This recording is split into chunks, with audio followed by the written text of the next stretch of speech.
আজকে আমরা দিঘিনালা বিদ্যুৎ টিম দিঘিনালা সদর হাসপাতালে পরিচ্ছন্ন অভিযানের জন্য এসেছি।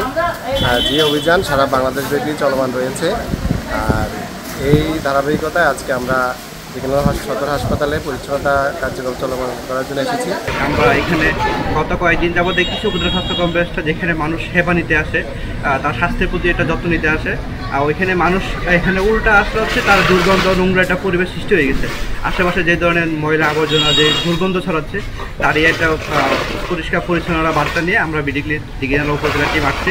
কমপ্লেক্স আমাদের পরিচ্ছন্ন অভিযান স্থান শনাক্ত করার একটাই উদ্দেশ্য যে আমরা যে স্থানে সেবা নিতে আসি সেই স্থানটাকে আমরা যদি পরিচ্ছন্ন রাখি, তাহলে আমাদের যে রোগ জীবাণু কারণে আমরা অসুস্থ হই, সেই রোগ জীবাণু থেকে আমরা অন্তত রেহাই পাবো।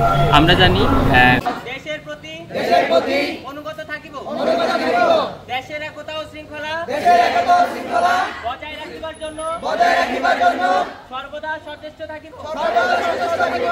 পরিচ্ছন্ন বাংলাদেশ গড়িয়া তুলিতে নিজেকে সবসময় নিয়োজিত রাখিব।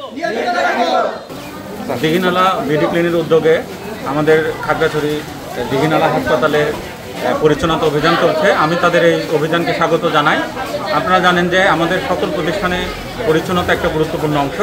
বিশেষ করে হসপিটালের চারপাশে পরিষ্কার পরিচ্ছন্নতা করা এটা খুবই জরুরি, কারণ এটা সরাসরি আমাদের স্বাস্থ্যের সাথে জড়িত। আমাদের স্বাস্থ্য ঠিক রাখার জন্য, শরীরকে সুস্থ রাখার জন্য আমাদের সবার চারপাশ, ঘরের চারপাশ, প্রতিষ্ঠানের চারপাশ, হাসপাতালের চারপাশ যাতে পরিষ্কার থাকে, এই বিষয়ে সচেতনতা সৃষ্টি করার জন্য বিডি ক্লিন খুব গুরুত্বপূর্ণ ভূমিকা পালন করছে। আমি বিডি ক্লিনকে এবং বিডি ক্লিনের সাথে যারা জড়িত সবাইকে আমার হাসপাতালের পক্ষ থেকে, আমার পক্ষ থেকে আন্তরিক শুভেচ্ছা জানাচ্ছি। আমি চাই যে তাদের এই কার্যক্রমটা অব্যাহত রাখুক।